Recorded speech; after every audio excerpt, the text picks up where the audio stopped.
Hey, this is Enaa, and this is a video that was kind of stirred by some questions I was actually asked in the last few days. So it's a slightly different tone than you're used to in this channel. I was asked by a friend last night, because I was reading a biography of Mao Zedong called Wind in the Tower, which I'm going to recommend. Why are you reading this?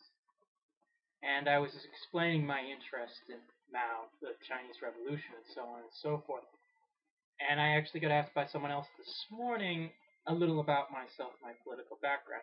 And it kind of stirred some memories, and I kind of want to give a more detailed answer than I actually gave to both of them. So this is my video, Encounters with Maoists. Good and bad. And I'm kind of painting the picture rather broadly. I'm putting people in there who are the Maoist influence, and this is my point of view. This is my experience. If you don't like it, I'm sorry. So I became a communist some time ago, actually in the late 90s.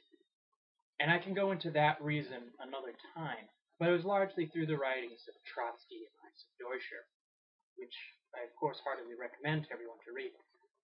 But like everyone else, I think, in the United States, we have this hang-up where all communists are seen as Stalinists. We're all going to do the Khmer Rouge on you or something like that.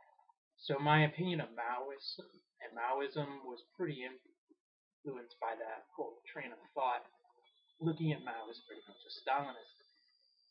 And and that didn't change for some time. And my initial encounters with Maoists actually weren't quite encouraging in that matter.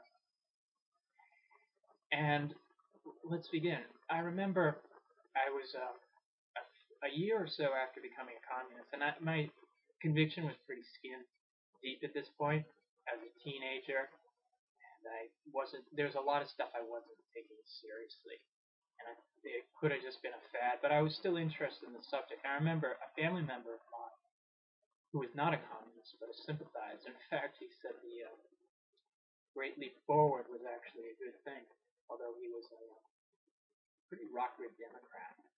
Contradiction there, I know. I was looking for some works by Trotsky, and this was before I discovered Amazon.com, all the wonderful ways to get books online. But I'm like, yeah, do you know any bookstores? Because I can't find this book I'm looking for. I don't even remember what the book was. So he's like, yeah, I know this place near where we live. And he said, it's Revolution Books. I'm like, Revolution Books? I'll check it out. So we go in there, and Revolution Books, and as soon as I stepped in, I realized that Revolution Books was actually run by the Revolutionary Communist Party, which was pretty much considered, in that point, the premier Maoist organization in the United States. And I remember looking around like, oh god, it's like I'm looking for Trotsky books in the wrong place now. So I'm like, oh crap. So I'm looking around. I obviously actually didn't find what I was looking for, but the person I was with actually said to the cashier, the attendant, I'm not even sure what you call them in a store like that, said to them, yeah, he's interested in Trotsky. You got anything by him? And the guy there looks at me and gives me like this horrible look, like I don't really carry that kind of stuff there. Like he was gonna put an ice axe in my head. And like, it's kind of a turn off there. I did pick up something. I actually picked up a Mao birthday card that I gave to a friend of mine who enjoyed it, I might add. But the impression I got from the going in there was just not all that positive, and it took me actually a long time before I bothered to go back. I picked up some great books at the time. But anyway, after that, and I had an online encounter or conversation briefly with a member of the Maoist International movement, and that was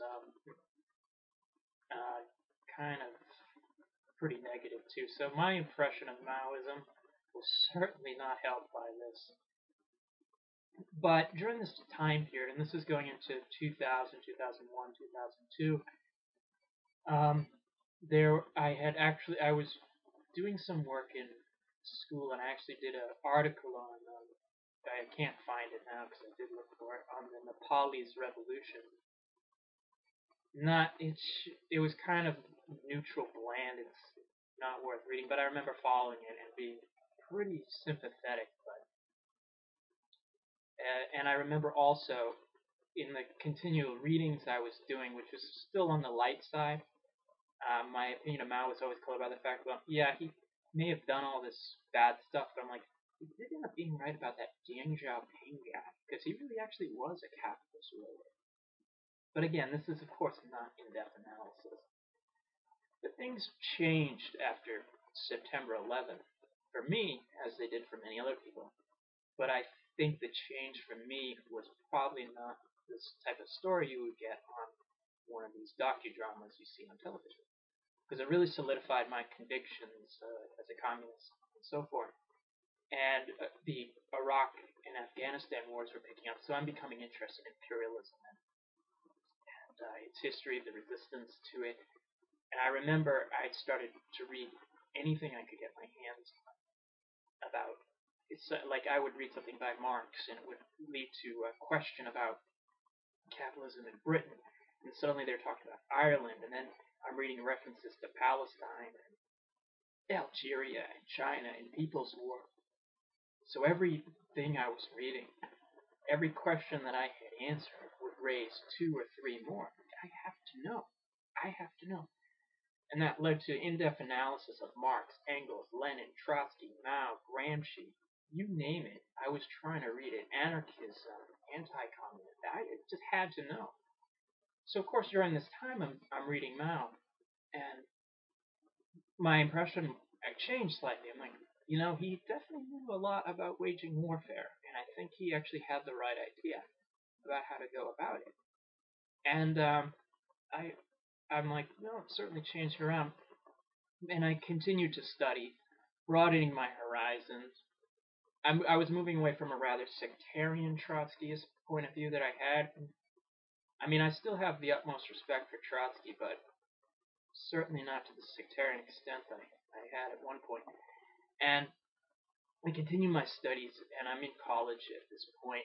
This is around the Iraq War, and I'm working, and I'm experiencing exploitation, alienation, and I'm like, oh, this is confirming my reading of Das Kapital, if nothing else.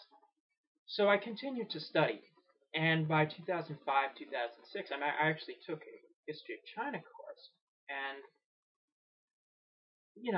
some of the books we were reading were not that great, but it did open my eyes. I remember reading the Lin Family Shop by Mao Dun and watching the movie, and that was a very positive experience, which you can look up. And by the time 2006 is rolling around, my opinion has pretty much shifted on this, because I'm like, I not only read Mao at this point, an extensive amount. I've read William Hinton, especially Fan Shen and Shin Fan, some of the best books on revolution I've ever read about any revolution. Edgar Snow, of course, Red Star of China. Charles Bettelheim's work, whether it's on the USSR or the Cultural Revolution. And I'm looking at the Chinese economy, its politics, Mao's ideas on culture, and whatnot.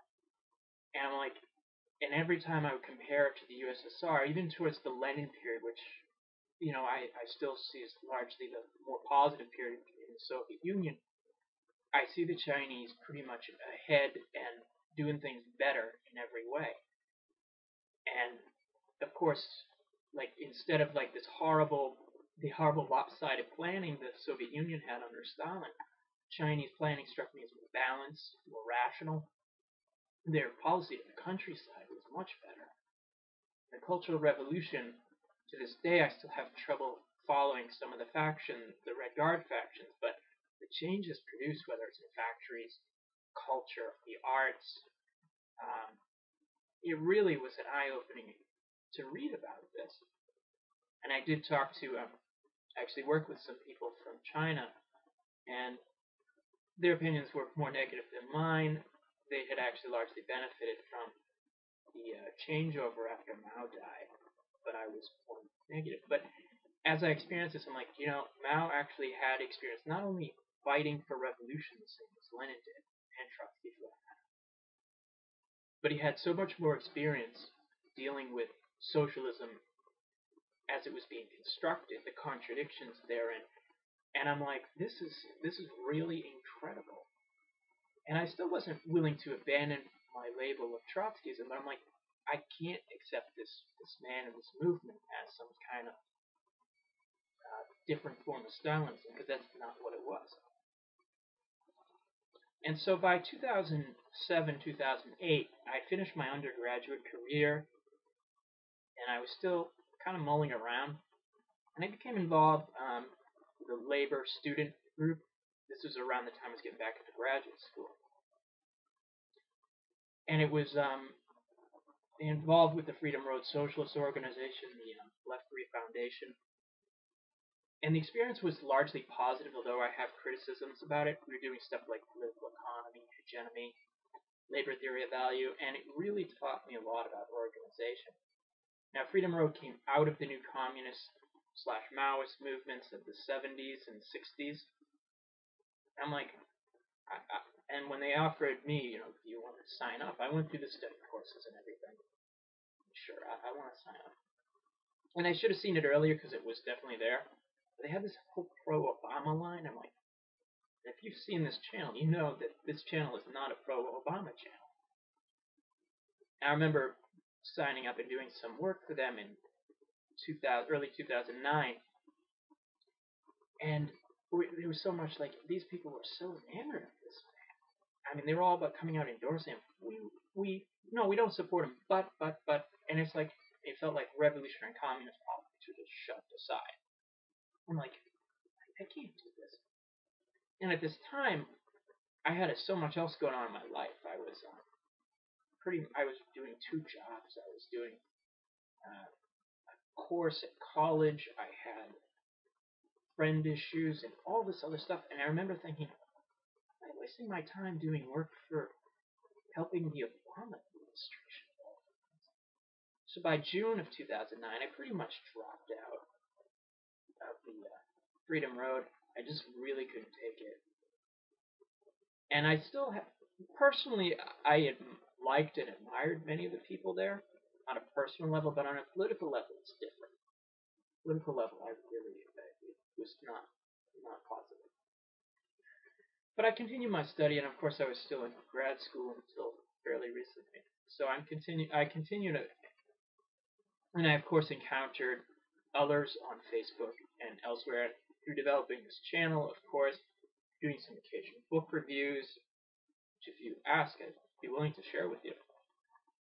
But through my time, I've come to consider myself more a heterodox Maoist, so I proudly wave my little red book. I think China did some rather questionable things on foreign policy, even during the Mao era, and I'm not willing to uphold that. And this is not for all Maoists, but I tend to hold to slightly a more Trotskyist view on the development of the Soviet Union, although that's still in a state of flux as I continue to explore Mao and Maoism and their answers to it. But largely, when I really have no problem identifying myself as a Maoist. And that doesn't mean I'm going to call you Trotskyists all a bunch of social fascists or something like that. That's crap. Please don't get into that. I don't consider Maoist Stalinist. I don't consider myself a Stalinist. So please don't get into that. But I hope this video just to show me my personal reflections on my encounters with Maoists, positive and negative. And also, when I was in college, there was a Maoist there, one of the few radicals on campus, and who's one of the nicest people I've ever met. I mean, the person helped me out with all sorts of things. It was always interesting to talk to, and certainly get me, just on a personal level, just like, certainly more, just a nice person, and really helped me out, even in getting into grad school. I haven't maintained the type of correspondence I should with this person, but that was also a positive experience. And again, this is my personal experience. Whether you like it or not, I'm sorry, but this is what I've experienced with Maoists, good and bad. And I want to just end this video with just a preview of what's coming up. We got some Slavoj Žižek reviews, we got something on the Lane video coming, some more Star Trek, of course, and hopefully a sequel on Encounters with Anarchists. That's going to be fun. Okay, this is Enaa